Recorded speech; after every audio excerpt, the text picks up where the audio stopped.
Hey everybody, this is Brent in Central Arkansas. Today I've got three things for you. I've got winter squash, and I'm going to show you a progression of the squash growing, which is kind of neat, you know, from the time you hand pollinate the flower until it gets of good size, actually until you get to the point where you can eat it. It's pretty awesome.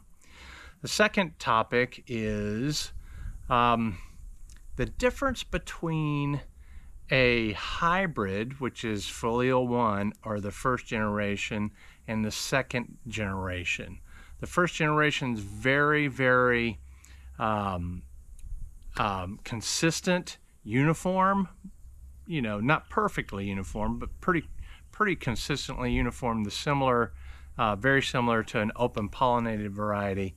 And the second generation, the very next generation, if you save the seed from that particular hybrid, is just all over the place. It's absolutely incredible how the genes just kind of they just like, you go out and then they kind of merge in all these different plants. And that's where you find the good stuff as a breeder, is in the second generation. So I'm going to talk about that. And the last thing is my off topic, and that is climate change. Is it bullshit, or is there some truth in it? Or is there a lot of truth in it? So stay tuned for that topic at the end. I think you'll find it interesting. So if you like the channel, please subscribe to the channel and share the video. Hit the like button and comment. Tell me what you think, especially on the off-topic stuff. I can talk about anything openly. I'm not shy about it, so I try to be tactful. But anyway, thanks for watching, and we'll see you after this video in the next video.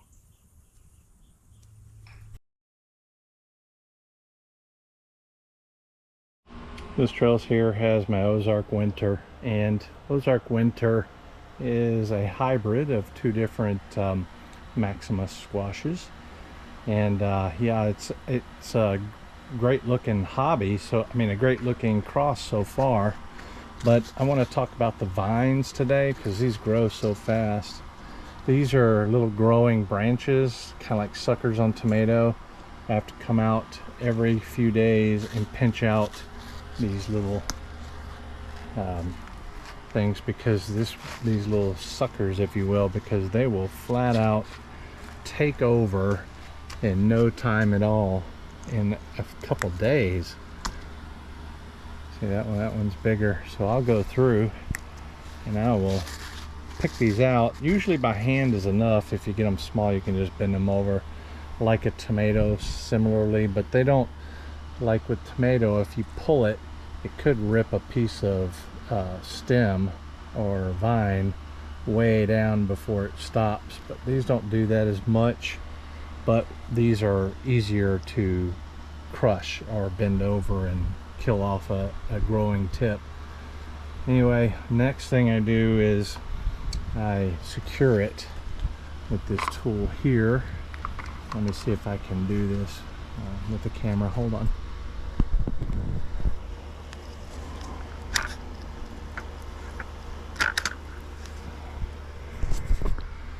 Hopefully that was in the camera. I was holding the GoPro in my mouth because I didn't bring the tripod. Here's another one. We'll give it a shot. The first thing I need to do is break off the tendrils, because they often secure in place I don't want it to be. So let me do that one.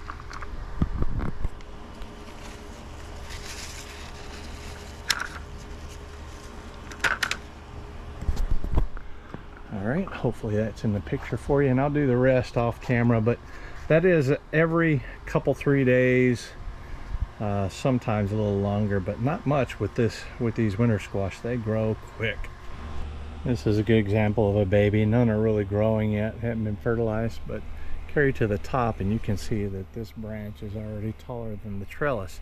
So what I need to do is route it going this way, because this way is the grapes and asparagus, so I need to route it this way. It's trying to come the wrong direction. And the last thing I'm going to do on this Ozark Winter is trim off some of the bottom leaves. You can see that this leaf is kind of covering that squash right there. So I'm going to, when they get to the height of the trellis, or sometimes even a little bit lower, I'll trim off some of the lower leaves to open up the airflow and allow the use of the rest of the raised bed, because you'll notice that these Ozark Winters are on the edge so that they can grow up the trellis. It's worked out really great for me this year. This is Ozark Winter, and I have an organza bag around it to keep the insects off because I'm going to self-pollinate it. I have a male here from lower on the plant, same exact plant, and I removed the petals. Now I'm going to pollinate this bad boy. Now I took the organza bag off and I removed part of the petals so you can see how I do it. It's really simple. You just take the male and rub it on the female. Just like that. And you can hopefully see the pollen being transferred. I'll bring it in a little closer and see if we can do that, but I want to get as much as possible from this male onto this female so I can make sure and get good seed out of it. This is 2 days later. Also pollinated another one. Let's see if I can get out. It's just got shadow. I only need to cross itself 2 times, because if this isn't what I want as a hybrid, then I can, Ozark Winter F1 hybrid, then I can carry it forward like I'm doing with Honey Gold to an open pollinated version. 4 days after pollination, and 2 days for this one. Here it is a couple days later.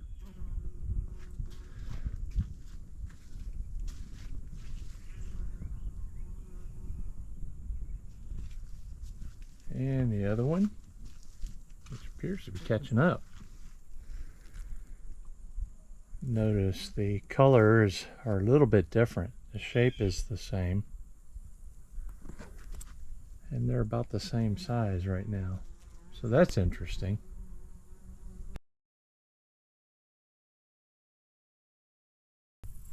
So today I want to talk to you about the difference between a hybrid, which is also called an F1, fleal 1. It's a crossing of 2 distinct lines that are highly inbred, meaning they've been carried all the way to the 8th generation, and they're very solid. So if you save seed from them, they'd be the same year after year. So if you take those 2 highly inbreds and you cross them, you create what's called a hybrid, an F1 generation. And those are very, very consistent. They're as consistent as an open pollinated variety, and you know, the heirlooms that you carry over year after year after year. And it's a really unique thing. But in the 2nd generation is where, if I were to, what I call self, if I would take this plant and I would take a male flower off of it and pollinate a female flower on the same plant, that would be called selfing, and selfing would produce seed within that squash that will then become the 2nd generation. And the 2nd generation is going to be nothing like the 1st generation. It's going to be all over the place. And today I'm going to show you some examples and differences between the F1, a hybrid F1, fleal 1, and a 2nd generation from another breeding of mine, and how they look different. It's pretty unique. It's pretty fascinating stuff. And as a breeder, it's best to know all of these things and the best time to take from which generation, and how to isolate and how to get to what you want to get to, your end goal. So I want to first take you and show you this one here. This is called Amber Flare, and it's a cross of 2 different squash, and they're both machada, butternut types. And so I took one that was a larger one and one that was a smaller one, and they were fairly close to the same color and habits. One of the two had a much more aggressive growth pattern in how tall they grow and how fast they grow and stuff like that. And that'll come into play in the second generation where you're looking to find the qualities you want and why you did that breeding to begin with. So first let's take a look at this F1 generation, and then I'll take you down and I'll show you the F2 generation. It'll be a hybrid that I made, and then I selfed it like I told you, and then I grew out the selfed ones for the F2 or folial 2 generation. So let's take a look at Amber Fire first. Now if you take a look at the growth pattern, how fast they grow and how far apart the node spacing is from leaf to leaf, and the pattern on the leaf and the shape of the leaf and all that, and your F1 is going to be pretty consistent. And if a cross has two different types of pattern of leaves, that's an indicator of where the Gen X took more from that particular squash than another one. Like this is a plant that hasn't developed those splotches yet, but it will. And you say you have one that didn't have any of these spots, these little silver veiny spots here, compared to this one, then you can key on whether it has those or not for your next generation. But in this case, these are all going to have similar leaf patterns, similar colors, because it's an F1 generation and they're all going to be similar to each other. How fast and how tall they grow is going to be similar as well. It's not always the case, because each container and each particular seed is going to grow a little bit differently based on environmental conditions, the amount of fertilizer it gets, and a lot of other things. Like fertilizer will make one plant greener than another, for example. So it's you have to key on certain factors. And one of those key factors is the fruit. I'm going to show you one of the fruits here. Remember, this is an F1, so it's going to be consistent. And this fruit here, let me see if I can get it in the sun here. I look at the color, and the pattern, and I can tell the qualities of this particular squash are kind of in between both parents, which is okay. Tasting will be a key factor too later on. Let's find another one. Here's another one, and it looks very similar to the first one in the color and the pattern stripes. It's a little bit older. It was pollinated a day or two or three before the other one I just showed you, but that's typically what they look like. Here's one that's going to be pollinated, and you can see some of the striping is the same. Let me see if I can find one that is kind of young still. Here's one. The length of this squash is a factor. The pattern is consistent with the others. This will be very similar to the other ones very shortly. That's pretty much it. That's all that's said on here. Here's another one here. So they're all pretty consistent and they look similar. Now I'm going to take you down to another one that I called Honeygold. Now I've talked about Honeygold in the past. And as an F1 hybrid earlier this year, it was very consistent. There were slight differences between plant to plant, just very slight, and the squash developed a little bit differently, which that always happens even on open pollinated. Like you'll have one squash that has a fatter end or a little bit fatter top. That's normal part of the growing habits. But in this F2 I'm about to show you, there's significant difference and you'll be able to see it. This is the panel with Honeygold second generation, and there's a lot of differences. If you look just at the leaf formation, some have the silvery pattern, some have none. Like this one all the way up, this one has none. That's a factor. Sometimes they'll have one, sometimes they won't. This one doesn't have any, and so on. So I can see, and if you go down here, you can see a huge difference in this one. Now that may be the fertilization I was talking about, but it's also very aggressive. So it takes after one of the parents more than the other, and that's an indicator. Now in this particular cross, I crossed a long neck pumpkin that was a machada with a smaller butternut.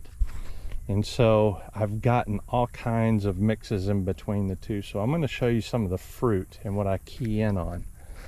This particular pot has two in it. You've got a shorter one with a little bit of a long neck and a lighter color. The one right next to it has got a thicker long neck that takes more after one of the parents than the other, than even this one next to it. But then you look at this one here, and this one is a mix. This one's got the coloration of the shorter butternut, but the longer neck and a darker color. Now this is something I'm keying on because I want a longer necked version of the butternut, or the short one, because I want more meat in that in the end product when I carry it to open pollinated. I'd hoped it would have been there in the hybrid, but it wasn't. It was kind of a unique one. It was gold color, but the taste isn't exactly where I want it to be. So I'm looking to improve taste and get those same qualities. This one's also very interesting because it's got a small bulb here, which means a smaller seed cavity, which could mean more meat and a better appearance, which also aesthetics has a lot to do with selling anything. This one next to it here, it's got a really fat bottom. That means it's going to have a large seed cavity probably, and a smaller narrow neck. So I'll probably rule this one out, but I'll let that one grow anyway. This one's quite unique because of its shape. I'm wanting to see if that one how it will develop. It may just be an oddity because the bulb is not big. So I have to find another example on this plant. And let's see here, we got another here that's a short squatty. It took after the smaller butternut, but it's got a big butt. It's got a big bottom here. It's going to have a big seed cavity, so that's something I'm not looking forward to. This one's okay, but it's got a little bit lighter pattern than the ideal one, but the taste might be there. We'll see. Another one here that's looks like the worst of both parents. It's got the lighter color, a long neck, but it's very thin with a big tail with a lot of seeds going to be in that one, so it's not ideal. And down here, this one looks somewhat promising. I'll have to see another example. I like the leaf structure of it. It does have a larger bottom here, but it's got the nice color. So I'd have to see another fruit on this particular plant. And oh, I see our little babies that are aborting. And they do tend to abort when one fruit sets. They don't produce as much on other vines, in the containers especially, because the squash is not growing on the ground. If it's growing on the ground, it can set roots all along the stem, and if it sets roots all along the stem, it'll be able to produce more squash for you. This one is interesting. It's got a big bulbous end here, so I'm kind of ruling that out. Here's another one up here. Was that the same one? No, it's not the same one. It's the one I was talking about a second ago. Anyway, that's something maybe to keep an eye out for. It's pretty consistent. So I've got 3 that have my eye on, and what I'm hoping to get is a meaty small seed cavity, darker fruit that will hopefully indicate the great taste of the smaller butternut, but a meatier version and a larger version. So I've got that one, and I've got this one here especially. I like this one, not because of the big end here, but because of this here. I might be able to exploit that out in the next generation to even a longer neck. So a longer neck, more fruit, more meat, if you will, is ideal. This one I'm curious about, but I'm sure the taste isn't going to be there. So what I have to do at this point is remove these squash, because these weren't self-pollinated, and I do have flags on them to remind myself that these are the ones to do what I'm talking about. So I have to remove these fruit here and wait for another female flower and male flower on the exact same plant, bag those flowers so I can isolate them and keep the insects out, and then cross it to itself, or self it. And that way I know that the seed within that fruit that matures will be the exact seed off of that one plant, and I can carry that to the next generation. Now we've only got about a month or so before fall, or before the first potential frost, and that will actually kill these things off.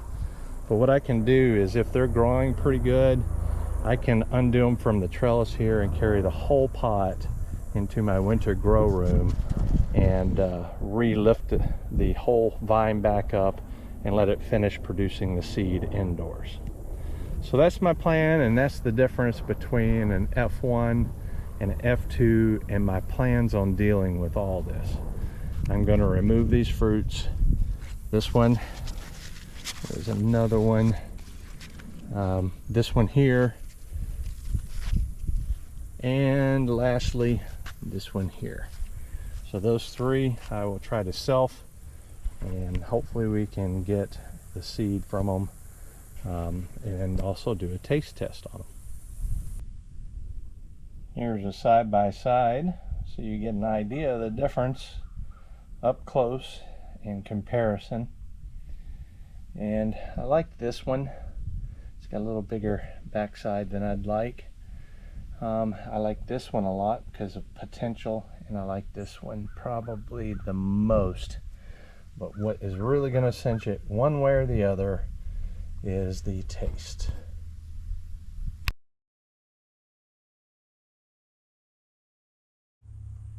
Have you ever watched The Matrix?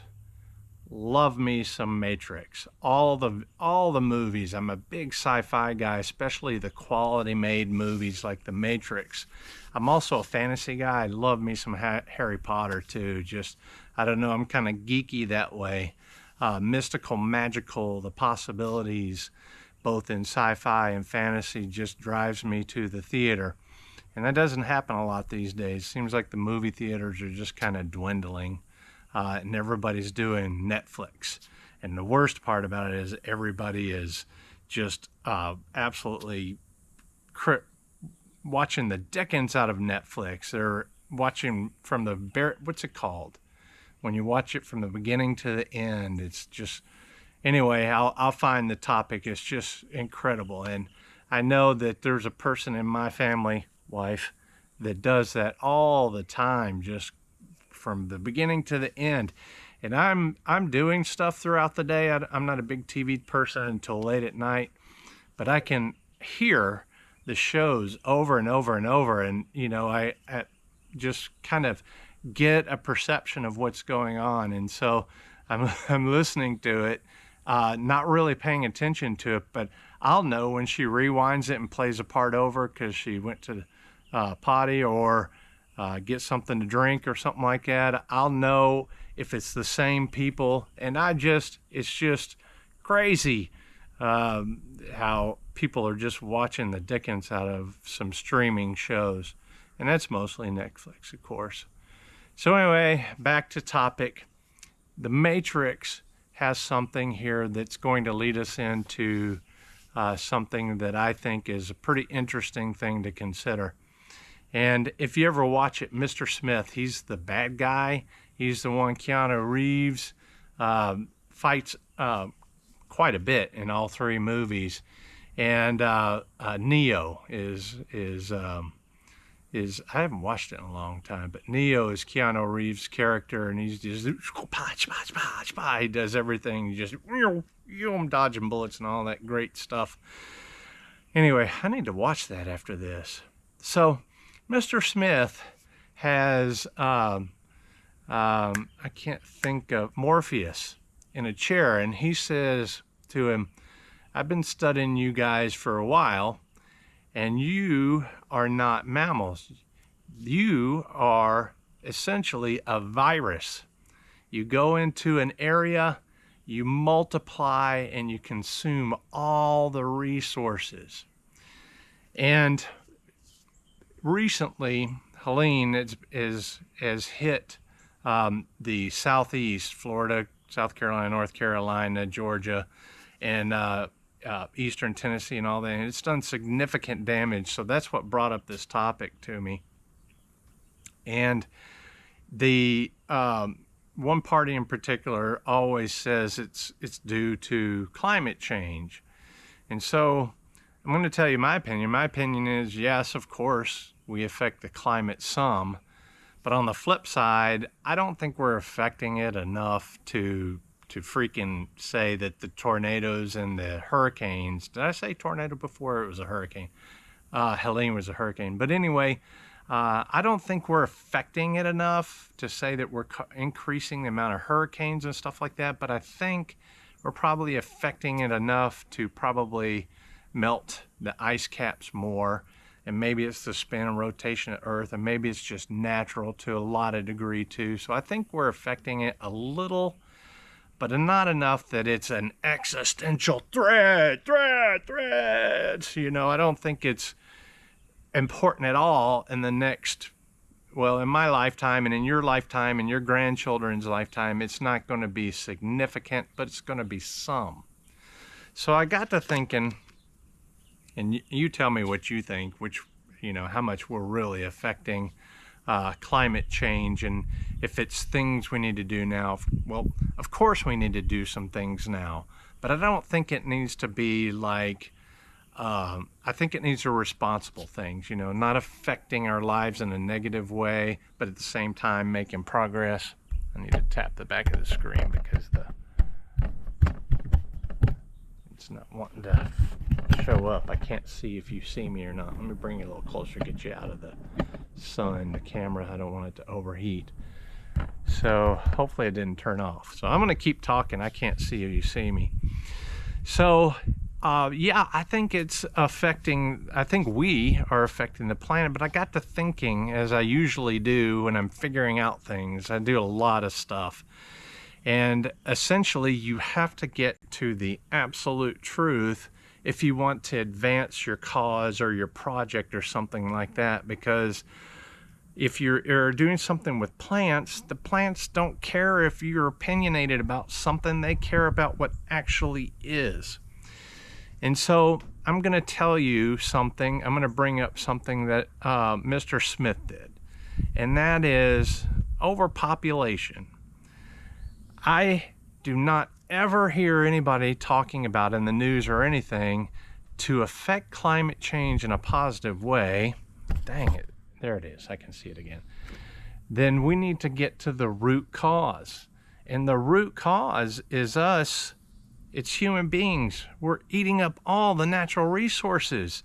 And what we expel from consuming all these resources are plastic and carbon emissions and all these things that I think do affect climate in a little bit, but it's really us as an overall. So to me, I'm thinking the best thing to do to make an effect on the actual climate is to reduce our numbers.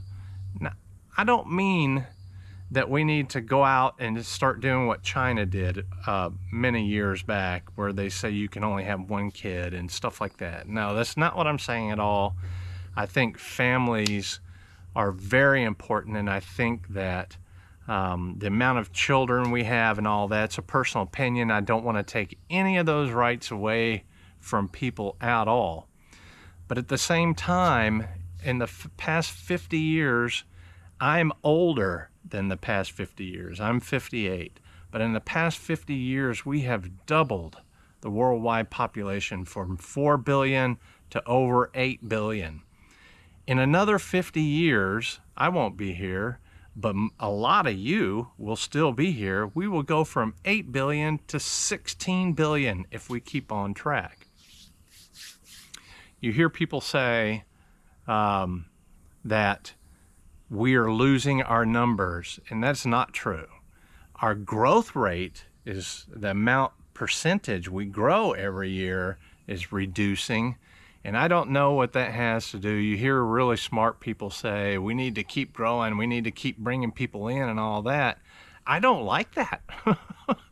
I don't like the huge cities that are way overpopulated. You get dense population, competition becomes crazy. Drivers on the interstate become absolutely crazy nuts. And the generation of the nuts is carried forward, and some of the good principles and morals we've had in the past are being weeded out for population density, overpopulation issues that we continue to face. So I don't think it's a good thing. I think we need to get back to reducing our population. And so my thoughts are, and like I said, the really smart people are saying that we need more people and we need to keep having kids and stuff like that. I don't get it. The only way I can see that that is true is if the point is money. If it's to keep the circulation of money going where everybody's happy and these massive increases in numbers, I can't think of any other reason that we need to keep taking every inch of the entire world, pressing out other species of animals, mammals and reptiles and even bugs, deforesting everything. This is all true stuff. I see it here. Everywhere I drive, new construction. All the woods that were there before that I used to drive by, 5 years before, all of a sudden has 50 houses on it. And then you go a little bit further down the road and that block was done just 5 years before it, and all of those resources are gone. So housing is created because people need housing. And then what pops up after that is the support of the people around the housing. And that would be cool, I think, in some ways, if you get the mom and pop shops back.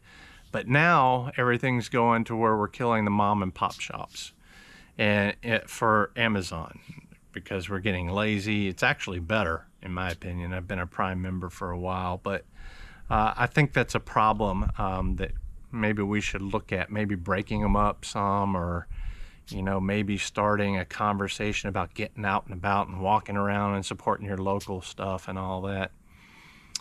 Anyway, I got off on a little bit of a tangent. That's a whole other talk. But let's get back to the point of how I think we can do better. I don't think we need to keep growing at all.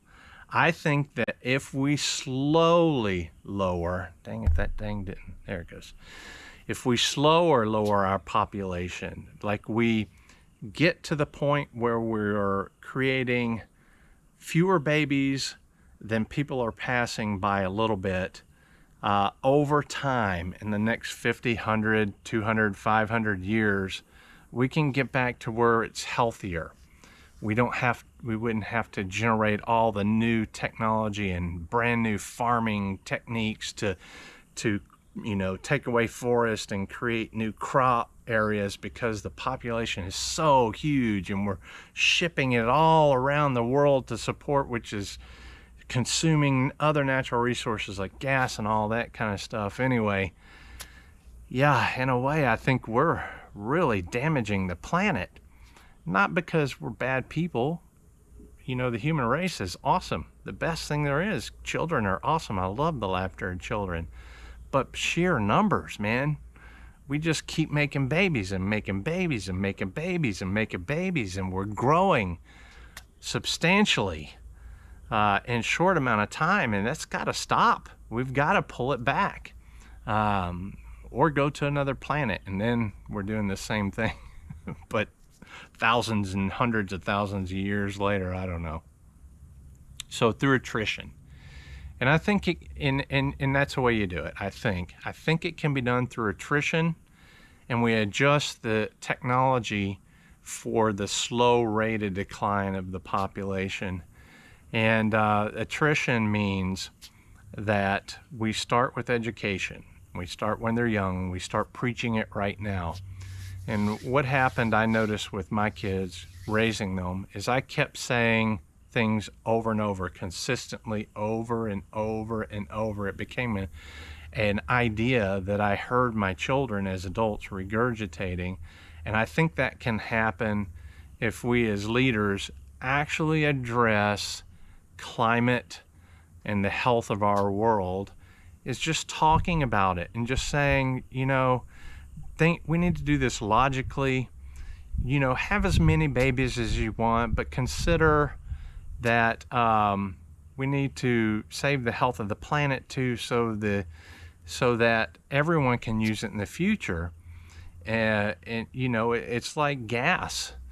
There's only so much petroleum in the earth. I know it's probably going to last for thousands of years, but I mean, if we use up all the oil and convert it to gas, and we have more and more people using the oil and the gas, eventually it's going to run out. And that's the same thing that's going to happen with the population if we keep going. We're going to use all of the resources, and we won't have those beautiful, wonderful animals in Yellowstone and those bears in Alaska and all that, you know. And if our consumption is less, our carbon footprint's going to be less. If our consumption is less because we have less children, eventually we'll get healthier. Now today, we need to do smart things too. We need to have cleaner air, cleaner water, clean up all the various waste areas, the oceans of plastic and the landfills, and destroy that material in a good positive way and all that sort of thing. Try to reduce the amount of plastic we consume and create plastic that's biodegradable. There are so many things that we can do, and we're naturally going to do them because of wisdom like you people. I just think we're missing the main point of climate and controlling the health of our planet, and that's us. That's overpopulation. So tell me what you think.